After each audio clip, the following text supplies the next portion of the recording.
Good morning students. आज हम लोग क्लास 10th के चैप्टर 2 बहुपद के बारे में पढ़ेंगे। तो बहुपद पढ़ने से पहले कुछ उसके बेसिक्स के बारे में जान लेंगे। तो बेसिक्स में क्या है कि चर चर जो है, चर क्या है, उसके बाद अचर, उसके बाद बीजीय व्यंजक,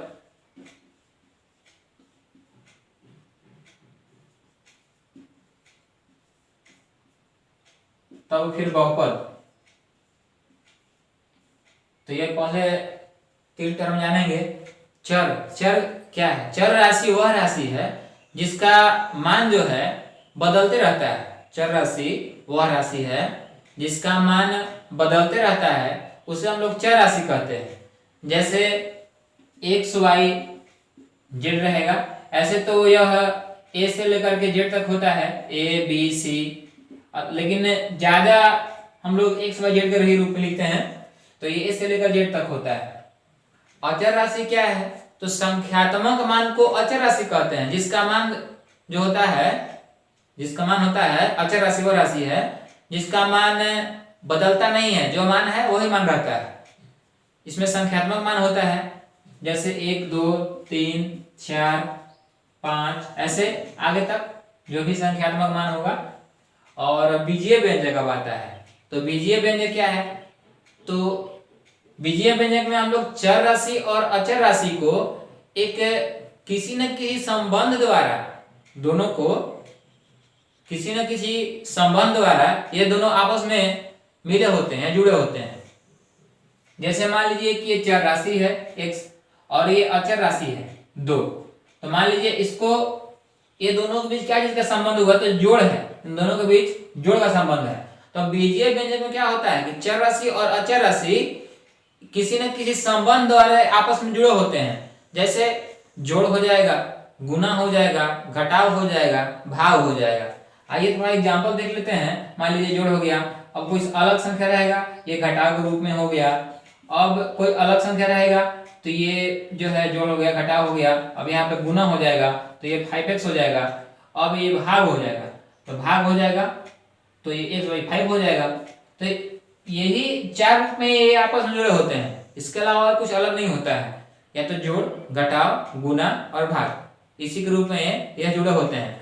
तो यही जो चर राशि और अचर राशि को मिलाने से जो ये टर्म बना, इसी को हम लोग बोलते हैं बीजीय व्यंजक। जो पद बना इसे हम लोग बोलते हैं बीजीय व्यंजक। अब आते हैं बहुपद। तो बहुपद क्या है? तो वह बीजीय व्यंजक, वह बीजीय व्यंजक जिसका चर राशि जो है, चर राशि पर घात होता है। या तो 1 होगा, 2 होगा, 3 होगा। तो चर राशि का जो घात होता है वह 1 होता है, या 2 होता है, या 3 होता है। और यह टर्म में, यह पद में भी होता है। तो बहुपद क्या है?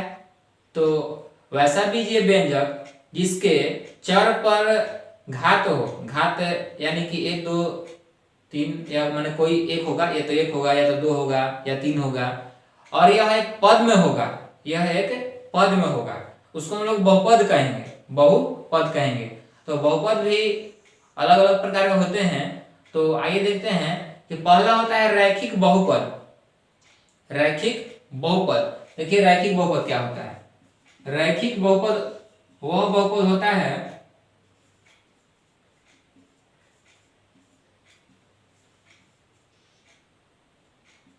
जिसमें चर राशि का मान जो होता है 1 होता है। देखिए ये, इसका मान क्या है? 1 है, तो इसको हम लोग रैखिक बहुपद बोलते हैं।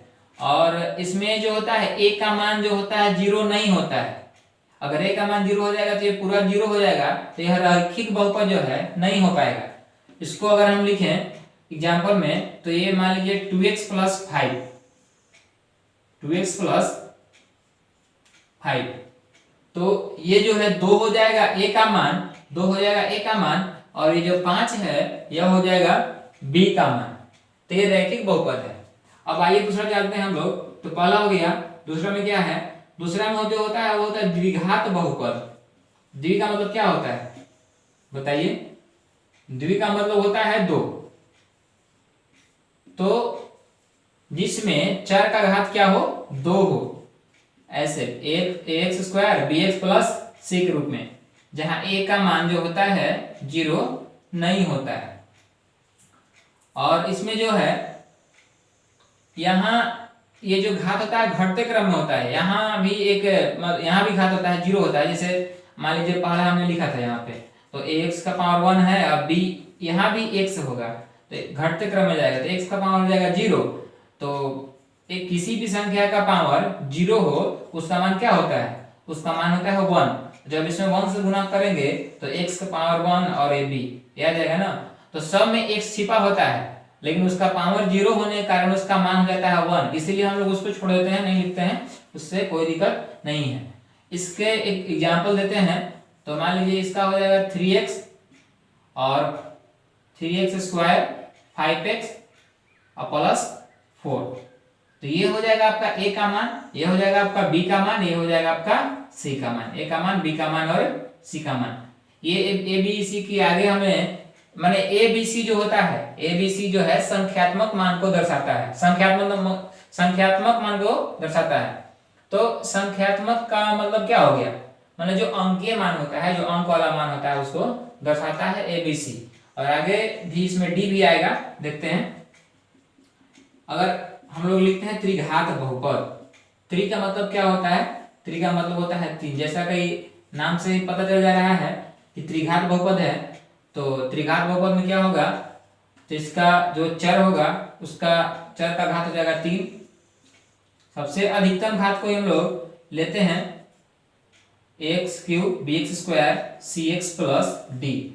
इसमें क्या होगा, इसमें भी a का मान क्या होगा, 0 नहीं होगा। अगर a का मान 0 हो जाएगा ना तो ये पूरा क्या हो जाएगा 0। तो ये पूरा जब 0 हो गया तो bx स्क्वायर के रूप में ना आ गया, तो फिर ये त्रिघात बहुपद नहीं हो पाएगा। इसका अगर एग्जाम्पल ले लेते हैं, तो इसमें 5x क्यूब हो जाएगा और 6 स्क्वायर हो जाएगा, 8x हो जाएगा, और कोई भी संख्या ले सकते हैं, 3 हो जाएगा यहाँ। तो ये हो गया त्रिघात बहुपद।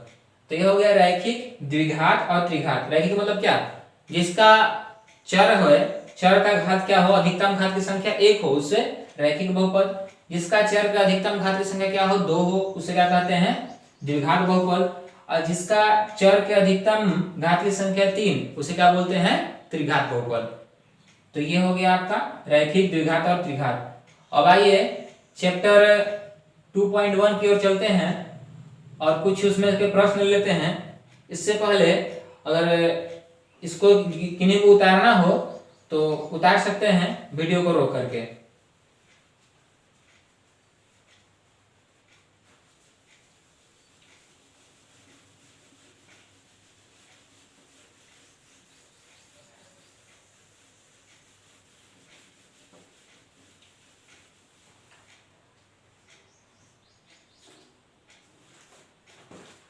टू पॉइंट 1 में क्वेश्चन क्या है, क्वेश्चन सभी क्वेश्चन को हम नहीं लिख पाएंगे, क्योंकि अगर क्वेश्चन को लिखेंगे तो वीडियो लंबा हो जाएगा। इसलिए जो ये वीडियो देखते समय आप लोग किताब मैथ का बुक अपने साथ रखें तो अच्छा रहेगा। तो आइए क्वेश्चन पढ़ते हैं कि 2.1 में क्वेश्चन है कि किसी बहुपद px के लिए y बराबर px का ग्राफ नीचे आकृति 2.10 में दिया है। प्रत्येक स्थिति में px के शून्यकों की संख्या ज्ञात कीजिए। आइए पहले जानते हैं कि एक क्वेश्चन कैसा है, उसके बाद इसको हम लोग हल करेंगे। तो यहाँ दिया हुआ है y बराबर px। अब इसका मतलब क्या है, y बराबर px जो है इसका मतलब क्या है, तो देखिए ये जो है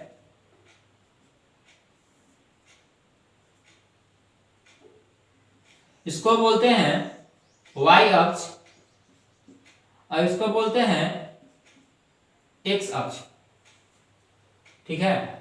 तो इसमें क्या है कि जो x अक्ष है, तो जो x अक्ष पर जो भी रेखा रहेगा उसी के बारे में हमको लिखना है। y अक्ष पर जो भी रेखा रहेगा उसी के बारे में हम लोग को लिखना है। अगर मान लीजिए कि जो पहला क्वेश्चन है, क्या है क्वेश्चन समझाते हैं। मान लीजिए यहाँ पे दिया हुआ एक रेखा यहाँ पे है, तो x अक्ष आपका तो ये है, ये आपका y अक्ष है। लेकिन यहाँ क्या बोल रहा है, y बराबर पी एक्स, यानी कि x के अक्ष पर जो रेखा है उसी के बारे में हम लोग इसका शून्यक निकालना है। तो शून्य क्या है कि जितनी बार x अक्ष पर ये रेखा काटेगी उतना इसका शून्यक होगा, उतना इसका शून्यक होगा। तो 2.1 का पहला क्वेश्चन क्या है, इसमें कितना शून्यक की संख्या होगी बताइए। देखिए यहाँ x अक्ष पर कोई रेखा काट ही नहीं रही है, तो शून्यकों की संख्या क्या हो जाएगी, तो शून्यकों की संख्या क्या हो जाएगी, तो शून्य यानी कि जीरो, एक भी नहीं यानी कि शून्य। अब थोड़ा इधर लिखते हैं दूसरा क्वेश्चन। दूसरा क्वेश्चन में क्या है, फिगर बना लेते हैं दूसरा क्वेश्चन के लिए।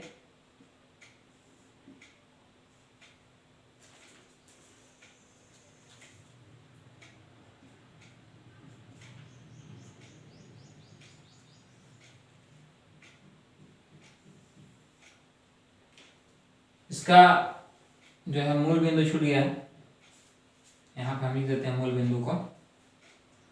अब इसमें देखिए कि इसमें जरूरी नहीं है कि हमेशा यहाँ पे y है, y डैश है, x है और x लिखते रहें, कोई दिक्कत नहीं है, क्योंकि यहाँ पे क्वेश्चन दिया हुआ है, अगर चाहें तो लिख भी सकते हैं, कोई दिक्कत नहीं है, लिख ही देते हैं। यहाँ पे देखिए कि ये जो रेखा है, तो ये रेखा है, तो x अक्ष पर ये रेखा कितनी बार कटी है, तो एक बार कटी है। तो एक बार कटी है तो इसको शून्यकों की संख्या क्या हो जाएगी, जितनी बार x अक्ष पर कटेगी उतना। तो एक बार काटा तो शून्यकों की संख्या क्या हो जाएगा, तो शून्यकों की संख्या हो जाएगा एक। आइए तीसरा क्वेश्चन लेते हैं। तीसरा क्वेश्चन में क्या है, क्वेश्चन को उतार लेते हैं।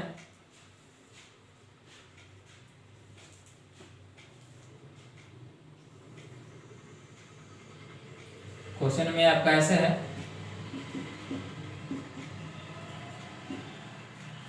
अब देखिए x अक्ष पर यह कितनी बार कटा है, एक बार, दो बार, तीन बार। तो शून्यकों की संख्या कितना हो जाएगी, तीन हो जाएगी ना। यहाँ पे लिख देंगे शून्यकों की संख्या तीन। आइए अब चौथा क्वेश्चन उतारते हैं। चौथा क्वेश्चन में है,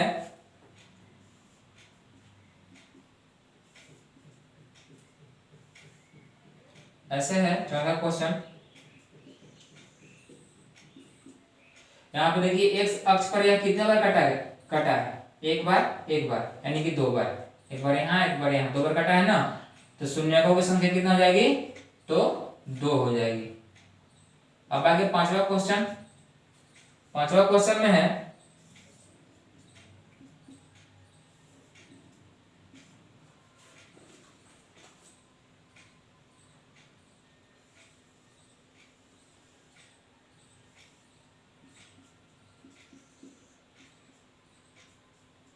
अब इसमें बताइए कि शून्यकों की संख्या कितनी है।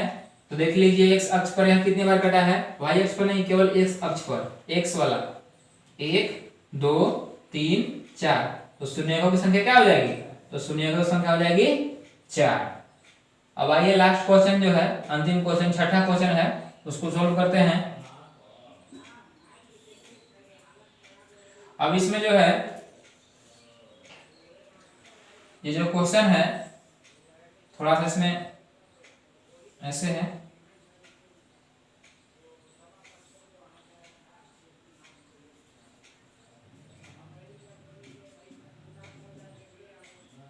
अब बताइए इसमें, देखिए इसमें कितने बार कटा हुआ है, एक बार। ये दो बार राउंडिंग नहीं है, थोड़ा सा मार्कर पे करना ऐसा हो गया, बुक में आप लोग को दिया होगा।